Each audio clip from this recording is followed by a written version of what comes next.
ఆలోచించుకుంటా పో ఇంటికి.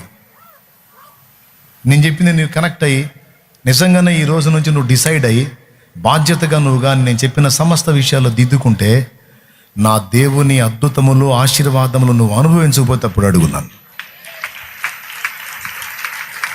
ఎందుకంటే ఆయన మార్పు లేని దేవుడు. మారింది మనం, ఆయన కాదు. తేడా ఉంది మనలో, ఆయనలో కాదు.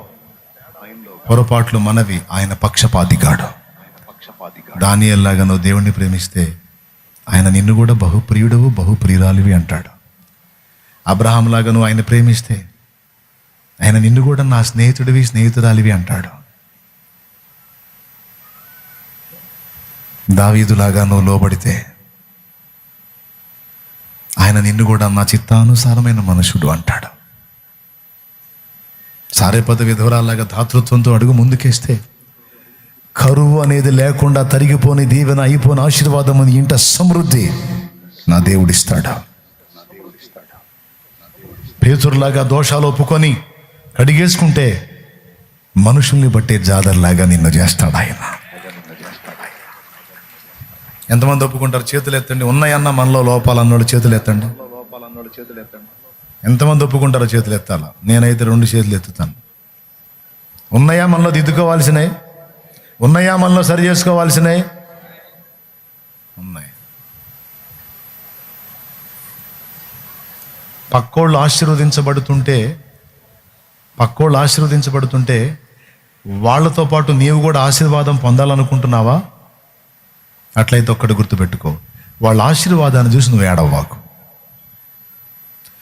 ఏడ్చావా, కుళ్ళుకున్నావా, అసూయ పడ్డావా, ఇంకా దరిద్రంతో నిండి దిగజారిపోతావు. గ్యారెంటీ రాసుకో. లేదు వాళ్ళతో పాటు నువ్వు ఆశీర్వదించబడాలా, వాళ్ళకంటే ఇంకా ముందుకెళ్ళాలా, అట్లయితే ఇతరుల ఆశీర్వాదాన్ని నీవు కూడా ఆశీర్వదించు. ఇతరులు పచ్చగా ఉంటే ప్రభువా ఆ బిడ్డలు సంతోషంగా ఉన్నారు, నీకు స్తోత్రం నాయన అని సంతోషించి స్తుతించు. అప్పుడు నిన్ను లేపుతాడు దేవుడు. ఎందుకంటే నీ దగ్గర కుళ్ళుబోతు బుద్ధి లేదు, అసూయ బుద్ధి లేదు, ఈర్ష్య బుద్ధి లేదు, పక్కవాడి నాశనం కోరే చండాల మనసు నీ దగ్గర లేదు కనుక నా దేవుడు నిన్ను ఎత్తిపడతాడు.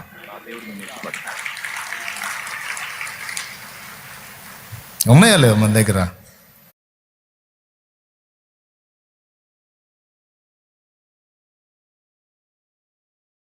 ఎట్లాంటి వ్యవహారాలు ఉన్నాయా లేవా? ఇక్కడ ఇందులో మినహాయింపు ఎవరు? దైవజనుడు లేదు, దైవజనురాలు లేదు, విశ్వాసి లేదు, పరిచారకుడు లేదు, పరిచారకురాలు లేదు. అందరిలో ఈ లోపాలు ఉంటాయి.